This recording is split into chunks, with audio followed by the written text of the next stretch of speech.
Hello students, कैसे हैं आप। द ब्लेंड एकेडमी के ऑनलाइन क्लास में आपका स्वागत है। जैसे कि हमने आपको बताया था कि बहुत ही जल्द आपके लिए करंट की ऑनलाइन क्लास और अन्य सब्जेक्ट की भी ऑनलाइन क्लास स्टार्ट हो जाएंगी। हम आपको आज से स्टार्ट कर रहे हैं। डेली आपके लिए करंट का वीडियो अब दिया जाएगा, आपको अच्छे से पढ़ना है। दूसरी बात है, अगर आप देखेंगे हमारे यहाँ SSC, bank, railway, UPP, UPSI, Lekhpal, RO, ARO, VDO, SSC, GD, UP TET, super TET, lower PCS, इन सभी के ऑनलाइन और ऑफलाइन बैच चलते हैं। आप हमारे ऑनलाइन क्लास या ऑफलाइन क्लास के माध्यम से डेमो ले सकते हैं और इसके बाद आप एडमिशन लीजिए। दूसरी बात क्या है, हमारे यहाँ बच्चों को बेवकूफ़ बनाने का काम नहीं होता है कि एक बार साथ में पैसे जमा कर लीजिए, या पहले जब बच्चे डेमो लेने आए एकदम सरल सरल पढ़ा दो, बच्चों को समझ में आ जाए। इसके बाद बढ़िया अपने लेवल पे आ जाओ, बच्चों को समझ में आए कि ना, क्योंकि अब तो बच्चे फंस ही गए हैं। दूसरी बात क्या है, हमारे यहाँ ये भी नहीं होता है आपको अन्य कोचिंगों की तरह, अगर ऐसे आप देखोगे सब्जेक्ट निर्धारित कर, जैसे टीचर पढ़ाने जाता है, हम कई कोचिंगों में पढ़ाने गए हैं, अगर देखोगे ठीक है, तो सब्जेक्ट दे देते हैं कि सर 25 दिन में आपको ज्योग्राफी खत्म करनी है, 35 दिन में आपको ज्योग्राफी खत्म करनी है, या 45 दिन में खत्म करनी है, या 30 दिन में आपको पॉलिटी समाप्त करनी है, 30 दिन में साइंस समाप्त करनी है, 15 दिन में इकोनॉमी समाप्त करनी है। ये क्या है, ये है क्या? हमारी ये नहीं समझ में आता है कि आप बच्चों के फ्यूचर के साथ खिलवाड़ कर रहे हो क्या। अब बच्चे भी खुश रहते हैं, क्यों कि बच्चे भी तो यही चाहते हैं कि हम इंटर पास हों, 6 महीने में हमारा सिलेबस कंप्लीट करके सजी 7वें महीने जॉब पा जाए। बहुत परेशान है, ठीक है। जो 2-2, 4 साल, 5 साल से तैयारी कर रहे हैं दिल्ली, इलाहाबाद, पटना में, क्या वो बेवकूफ़ हैं क्या बेटा? जितना शॉर्टकट आप रास्ता निकालोगे ना, उतना ही शॉर्टकट हो जाओगे वैकेंसी से।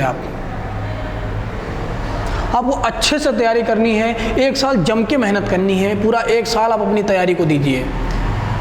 1 साल तक आप कुछ मत सोचिए कि वैकेंसी नहीं आ रही, जॉब देना है, जॉब पाना है, ये टेंशन वो टेंशन। आप अपनी तैयारी पे फोकस करिए। क्यों हम लोग, लेकिन हम लोग क्या करते हैं, पढ़ते कम हैं, सोचते ज़्यादा हैं, यार वैकेंसी नहीं आ रही, कैसे जॉब पाएंगे, कैसे ये होगा, कैसे वो होगा। पढ़ाई नहीं करेंगे।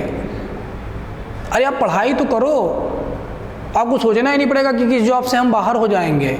आप पढ़ाई करो, आप जॉब के पा जाओगे, जो भी जॉब आएगी वो जॉब आप पा जाओगे। लेकिन हम लोग क्या करते हैं, हम लोग जॉब, पढ़ाई से ज़्यादा जॉब की टेंशन रहती है। आप 1 साल अपनी पढ़ाई को दीजिए, 1 साल।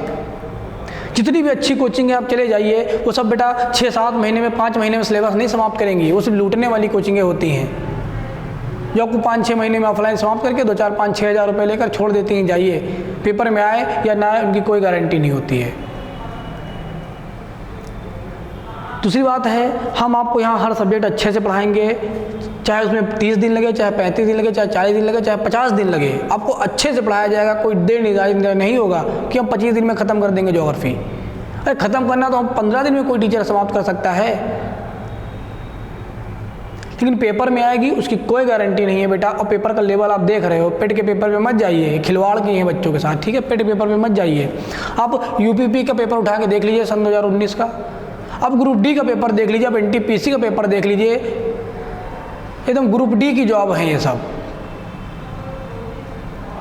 ठीक है। इसके पेपर का लेवल देखिए आप, फिर अपनी तैयारी का लेवल देखिए, फिर जिस कोचिंग में आप पढ़ रहे हो वहाँ के नोट्स देखिए, जो 2-4-5 महीने में पूरा बैच समाप्त कर देते हैं। आपके साथ भी खिलवाड़ हो रहा है, आप खुद अपने साथ खिलवाड़ कर रहे हो बेटा, ठीक है। तो ये सब बातें आपको ध्यान रखना है। आज से आपकी करंट की वीडियोस स्टार्ट हो रही हैं, ऑनलाइन क्लासें भी स्टार्ट होंगी, ठीक है। आपको ध्यान देना है। अगर करंट की बात करोगे आप लोग, ठीक है, तो जो भी इंपॉर्टेंट क्वेश्चन होंगे करंट के, सिर्फ वही आपको दिए जाएंगे। फर्जी का कोई क्वेश्चन नहीं होगा।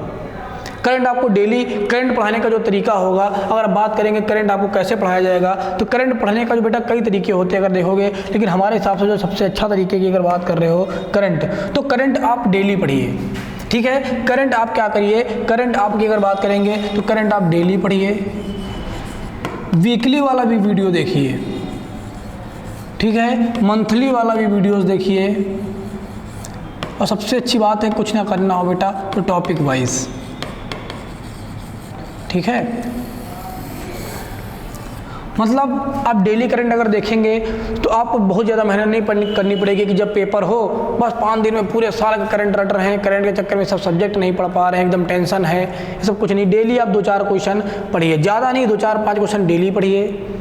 फिर क्या होता है, हम वीकली वीडियोस भी आपको देंगे, पूरे जितना आपको पढ़ाएंगे वो पूरा वीक का वीडियो एक साथ दे देंगे, वो आप देख लीजिए। फिर अगर आप बात करते हैं नेक्स्ट क्वेश्चन की, अगर आप बात करते हैं बेटा नेक्स्ट की, तो हम आपको अगर बात करेंगे मंथली, सॉरी बेटा ये मंथली है, आपको मंथली वीडियोस दिया जाएगा। पूरे एक महीने के जितने इंपॉर्टेंट क्वेश्चन होंगे, मैक्सिमम क्वेश्चन होंगे 50 से 60 पूरे मंथ में, जो मोस्ट इंपॉर्टेंट टॉपिक होंगे, मोस्ट इंपॉर्टेंट करंट क्वेश्चन वो पढ़ाए जाएंगे। और सबसे अच्छा रहता है टॉपिक वाइज, जितने पुरस्कार एक साल मिले एक साथ, जितने नौसैनिक अभ्यास हुए हैं सब एक साथ, जितनी पुस्तकें एक साल में लिखी गई सब एक साथ, जो भी चीज़ें हुई हैं एक साथ। इससे ये फायदा रहता है ना कि आपको तैयार हो जाता है। डेली वीकली में क्या होता है, आप एक क्वेश्चन यहाँ लिखते हो, क्वेश्चन यहाँ लिखते हो, लेकिन पढ़ना आपको इसी क्रम में है। डायरेक्ट आप टॉपिक वाइज पढ़ोगे ना, समझ में नहीं आएगा आपको। डेली आप पढ़िए, ठीक है। इस तरह अगर इस तरह आप पढ़ाई करते हैं तो आपका निश्चय ही सिलेक्शन होगा और बहुत जल्द सिलेक्शन होगा। आप फोकस करिए अपनी पढ़ाई को। इसी के साथ हम अपना करंट का वीडियो आज स्टार्ट कर रहे हैं। आज पहला दिन है, इसलिए हमने आपको कुछ एक्स्ट्रा चीज़ें बता दी। कल से सीधे अपने टॉपिक पे आएंगे, पढ़ाना स्टार्ट कर देंगे, ठीक है। आपको कुछ करंट के क्वेश्चन रहा करेंगे और हर करंट के क्वेश्चन के बाद आपको हम विविध के क्वेश्चन करवाएंगे, जो आपके पेपर में बहुत ज़्यादा इंपॉर्टेंट है, ठीक है। अगर करंट के क्वेश्चन की, अगर आप पहले क्वेश्चन की बात कर रहे हैं तो पहला क्वेश्चन की बहुत इंपॉर्टेंट क्वेश्चन है, बात करेंगे। केंद्र सरकार ने मानसिक स्वास्थ्य पुनर्वास के लिए जिस हेल्पलाइन सेवा को शुरू किया है, जिस हेल्पलाइन सेवा को शुरू किया है उसका नाम क्या है? तो नाम क्या है? किरण, ठीक है। ये क्वेश्चन आप याद रखिएगा, बहुत इंपॉर्टेंट क्वेश्चन है। नेक्स्ट क्वेश्चन की अगर बात करते हैं, असम सरकार ने ड्यूटी पर कोविड-19 से मौत होने पर पत्रकारों, होमगार्ड्स और अन्य अस्थायी कर्मचारियों के लिए जितने लाख रुपए बीमा कवर देने की मंजूरी दी है, 50 लाख रुपए। बहुत ज़्यादा इंपॉर्टेंट क्वेश्चन है, ये आप याद रखिएगा, ठीक है। ये बहुत अच्छी पहल है कि कोरोना काल में जिन लोगों की मृत्यु हो रही है, सरकार उनको पैसा दे रही ताकि उनके परिवार को सपोर्ट मिले। ये आप याद रखिएगा। तो कौन सी सरकार है? असम। दो क्वेश्चन पूछ सकता है, ये भी पूछ सकता है कि किस राज्य की सरकार ने अपने कर्मचारियों, होमगार्ड और अस्थायी कर्मचारियों को 50 लाख रुपए देने की घोषणा की है? तो असम की सरकार ने। नेक्स्ट क्वेश्चन की अगर बात करेंगे, केंद्रीय रक्षा मंत्री क्या हो जाएंगे? आपके राजनाथ सिंह ने एनसीसी परीक्षण के लिए जिस ऐप को जारी किया उस ऐप का नाम क्या है? तो आप ये भी याद रखिएगा क्योंकि आर्मी से रिलेटेड जो भी क्वेश्चन होता है आपके लिए इंपॉर्टेंट हो जाता है। तो ऐप का जो नाम है DGNCC, ये आपको याद रखना है। ये पूरा ऐप का नाम है, इसको आप याद रखिएगा, ठीक है। इसमें काम क्या किया जाएगा? एनसीसी के जो छात्र होते हैं, ठीक है, उनको यहाँ पर क्या किया जाएगा? प्रशिक्षण दिया जाएगा, ये आप याद रखिएगा। फिर अगर आप देखेंगे, केंद्र सरकार तीनों सेनाओं को मजबूती प्रदान करने के लिए जिस जगह एक नया डिफेंस कमांड की स्थापना कर सकता है या करने वाला है, उसका बेटा क्या क्वेश्चन हो जाएगा? प्रयागराज। पुराना नाम इलाहाबाद था, बदल कर अब प्रयागराज कर दिए हैं, ठीक है। तो ये बेटा बहुत अच्छी पहल है कि इससे आपके देश की सेना को मजबूती मिलेगी और आपका देश मजबूत होगा। इसलिए क्या हो रहा है? एक नया बेटा डिफेंस कमांड की स्थापना की जा रही, कहाँ पर? प्रयागराज में। फिर अगर बात करोगे, नेक्स्ट क्वेश्चन है, केंद्र सरकार ने क्षेत्रीय संपर्क योजना यानी उड़ान स्कीम के चौथे चरण के अंतर्गत कितने हवाई मार्गों के आवंटन को मंजूरी दे दी है? बहुत इंपॉर्टेंट क्वेश्चन है, 78। कितने? 78। बहुत ज़्यादा इंपॉर्टेंट क्वेश्चन है क्योंकि जितना ही ज़्यादा आपके साधन अवेलेबल होंगे आवागमन की, लोगों को जाना आसान होगा। दूसरी बात है, इससे रिवेन्यू मिलेगा सरकार को और जो कंपनी बेटा चलाएगी उसको भी इससे प्रॉफिट फ़ायदा होगा, ठीक है। तो ये बात आप याद रखिएगा। नेक्स्ट क्वेश्चन अगर आप देख रहे हैं, रक्षा मंत्री राजनाथ सिंह ने भारत के किस शहर में नीरज चोपड़ा, ये बेटा बहुत फेमस नाम आजकल चल रहा है, आप लोग देख सकते हो, क्योंकि ओलंपिक के इतिहास में 13 साल बाद ऐसा हुआ है कि कोई गोल्ड मेडल जीता है। नीरज चोपड़ा, हर जगह नीरज चोपड़ा जी छाए हुए हैं, ठीक है। भाला फेंक प्रतियोगिता में, जेवेलियन थ्रो में इन्होंने क्या किया है? 16 पदक विजेता है, हमने लिख भी दिया है, ओलंपिक 16 पदक विजेता हैं। के नाम पर बने स्टेडियम का उद्घाटन किया है, मतलब बेटा एक स्टेडियम बन रहा था, उसका नाम अब क्या रखा जाएगा? नीरज चोपड़ा के नाम पे रखा जाएगा। इसका उद्घाटन कहाँ किया गया है? तो पुणे में किया गया है। पुणे आपका कहाँ पड़ता है? तो पुणे ये महाराष्ट्र राज्य में पड़ता है, ठीक है। महाराष्ट्र राज्य में पुणे पड़ता है। किसने उद्घाटन किया है? रक्षा मंत्री राजनाथ सिंह ने। भी पूछ सकता है किसके नाम पर रखा गया है? नीरज चोपड़ा। नीरज चोपड़ा क्यों प्रसिद्ध है बेटा? अगर देखोगे तो ये लोग बेटा ये खिलाड़ी हैं भाला फेंक, ठीक है। इन्होंने अभी हाल ही में ओलंपिक में स्वर्ण पदक भारत को जिताया है, इसलिए। फिर अगर नेक्स्ट क्वेश्चन की बात करते हो, निम्नलिखित में से कौन 28 अगस्त 2021 को जलियांवाला बाग स्मारक के रिनोवेटेड परिसर का उद्घाटन करेगा या कौन करेगा? तो आपके नरेंद्र मोदी जी, हमारे वर्तमान में जो प्रधानमंत्री हैं, ये करेंगे, ठीक है। अगर आप जलियांवाला हत्याकांड याद रखोगे, 13 अप्रैल 1919 को पंजाब के अमृतसर में हुआ था, ठीक है। इसमें क्या किया गया था कि भारतीय लोग मीटिंग कर रहे थे और अंग्रेजों ने क्या किया था?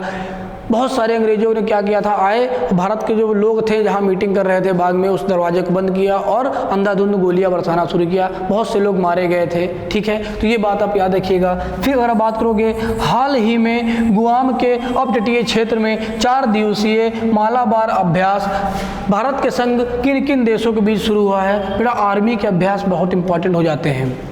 तो किस अभ्यास की बात कर रहा है? ये मालाबार अभ्यास की बात कर रहा है। ठीक है, कहाँ हो जाएगा? गुआम के तटीय क्षेत्र में ये हो रहा है। इसमें कौन कौन भाग ले रहा है? तो बात करेंगे इसमें भारत भाग ले रहा है। ठीक है, और बात करेंगे इसमें ऑस्ट्रेलिया भाग ले रहा है, ऑस्ट्रेलिया भाग ले रहा है। और अगर बात करेंगे इसमें जापान और अमेरिका, जापान और अमेरिका, अमेरिका को यूएसए बोलते हैं, यूनाइटेड स्टेट्स ऑफ अमेरिका। तो भारत, अमेरिका, ऑस्ट्रेलिया और जापान, ये लोग बेटा एक साथ संयुक्त अभ्यास कर रहे हैं, ये आप याद रखिएगा। फिर अगर बात करोगे, हाल ही में सुप्रीम कोर्ट कितने जजों की नियुक्ति की गई, या सुप्रीम कोर्ट में कितने जजों की नियुक्ति की जाएगी, कितने नए जजों की नियुक्ति की मंजूरी मिल गई है आपको? तो 9 जजों की। ठीक है, क्योंकि आपको पता है दिन प्रतिदिन केसों की संख्या बढ़ती जा रही, जजों की संख्या बहुत कम है। छोटे मोटे सजा सुनाने में भी जज को 2-4 साल लग जाते हैं, निर्दोष लगते बेटा क्या होते हैं? दोषी हो जाते हैं। और जो बड़े बड़े अपराधी होते हैं वो बच जाते हैं। इतने क्वेश्चन आप याद रखिएगा। ठीक है, जो आपके लिए बहुत ज़्यादा इंपॉर्टेंट है। ठीक है, फिर अगर आप देखेंगे कुछ क्वेश्चन हमने यहाँ पर आपके विविध के लिए हैं, जल्दी से इनको आप देख लीजिए, आपके पेपर के लिए इंपॉर्टेंट हो जाते हैं।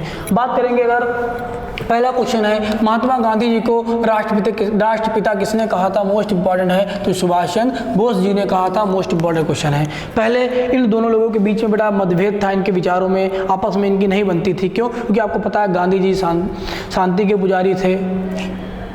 ठीक है, हिंसा पे विश्वास नहीं रखते थे, लेकिन सुभाष चंद्र बोस जी क्या थे? इनको स्वतंत्रता चाहिए थी, कैसे भी करके चाहिए थी। ठीक है, तो इनके विचारों में मतभेद था, लेकिन बाद में जब गांधी जी की रणनीति को समझ गए तो क्या हुआ बेटा? दोनों लोग एक हो गए, विचारों में सामंजस्य हो गया और इन्होंने, सुभाष चंद्र बोस जी ने क्या किया था? गांधी जी को राष्ट्रपिता कहा था। फिर अगर देखोगे 15 अगस्त 1947 को बेटा जब भारत आज़ाद हुआ था, तो अपनी आज़ादी का जो पहला जश्न था वो कहाँ मनाया गया था बेटा? तो कलकत्ता। कहाँ मनाया गया था? कलकत्ता। अब कलकत्ता को क्या कहा जाने लगा है? कोलकाता कहा जाने लगा है। नेक्स्ट क्वेश्चन की अगर बात करेंगे, भारत व पाकिस्तान के बीच विभाजन किस योजना के तहत हुआ था? मोस्ट इंपॉर्टेंट क्वेश्चन है। क्या योजना थी बेटा? माउंट बेटन योजना। कौन सी योजना थी? माउंट बेटन योजना के तहत भारत और पाकिस्तान के बीच विभाजन किया गया था। 14 अगस्त 1947 को पाकिस्तान अलग हो गया था, 15 अगस्त 1947 को भारत अलग हो गया था, मतलब आज़ाद हो गया था। ठीक है, फिर अगर बात करोगे महात्मा गांधी की हत्या कब और किसने की थी? तो महात्मा गांधी जी की हत्या 30 जनवरी 1948 को नाथूराम गौडसे ने की थी। इसलिए हर वर्ष 30 जनवरी को शहीद दिवस मनाया जाता है। ठीक है, ये आप याद रखिएगा। फिर बात करेंगे स्वतंत्र भारत का प्रथम राष्ट्रीय, बात करेंगे प्रथम भारतीय गवर्नर कौन था? प्रथम भारत का अगर बात करोगे, देखो बात समझो बेटा, कई क्वेश्चन गवर्नर जनरल से पूछता है। बंगाल का प्रथम गवर्नर कौन था? बंगाल का प्रथम गवर्नर जनरल कौन था? हमने बेटा वीडियोस बनाया था, वीडियोस नंबर 7 है, उसमें आप देख सकते हैं। फिर हम आपको पढ़ाएंगे चैप्टर वाइज, वहाँ पे फिर बताएंगे। यहाँ इतना भी याद रखिएगा, पूछ रहा है स्वतंत्र भारत का प्रथम भारतीय गवर्नर जनरल कौन था? अगर भारतीय शब्द लगा देता है तो आपका क्या हो जाएगा? श्री राजगोपालाचारी। ठीक है, ये स्वतंत्र भारत का है बेटा, बात रखना। ये स्वतंत्र भारत का प्रथम भारतीय गवर्नर की जब बात कर रहा है तो क्या हो जाएगा? श्री राजगोपालाचारी। नेक्स्ट क्वेश्चन की बात करोगे, दांडी यात्रा में गांधी जी ने कितनी दूरी तय कर नमक कानून का विरोध किया था? तो 385 किलोमीटर, आप याद रखिएगा, बहुत इंपॉर्टेंट क्वेश्चन है। ठीक है, फिर अगर आप बात करते हो भारत छोड़ो आंदोलन कब प्रारंभ हुआ था? तो 9 अगस्त 1942 को भारत छोड़ो आंदोलन प्रारंभ हुआ था, ये भी आपको याद रखना है। ठीक है, इसी आंदोलन में गांधी जी ने नारा दिया था, करो या मरो। ठीक है, ये आप याद रखिएगा। फिर आप बात करते हो इंकलाब जिंदाबाद का नारा किसने दिया था? तो भगत सिंह ने नारा दिया था। किसने? भगत सिंह ने। फिर बात करोगे गांधी जी को अर्धनंगा, क्या बेटा? अर्धनंगा फकीर गांधी जी को किसने कहा था? अर्धनंगा फकीर गांधी जी को, तो उत्तर हो जाएगा बेटा चर्चिल। ठीक है, चर्चिल से पूरा नाम है विंस्टन चर्चिल, इन्होंने गांधी जी को क्या कहा था? अर्धनंगा फकीर कहा था। कि सब लोग जानते हो गांधी जी तन पे सिर्फ अपने धोती रखते थे और कहीं जाना होता था भारत से लेकर लंदन ब्रिटेन तक इन्हीं कपड़ों में चले जाते थे। ठीक है, इतना बड़ा व्यक्ति जो बैरिस्टर था, बहुत अमीर व्यक्ति था। ठीक है, इतना फेमस व्यक्ति था, वो इतने कम कपड़े पहनता था। रीजन था बेटा, वो सिर्फ भारतीय कपड़े पहनते थे, अपने हाथों से बनाए हुए कपड़े पहनते थे। ठीक है, इतनी क्वेश्चन आप याद रखिएगा। फिर मिलते हैं कल नेक्स्ट वीडियो में। थैंक यू बेटा।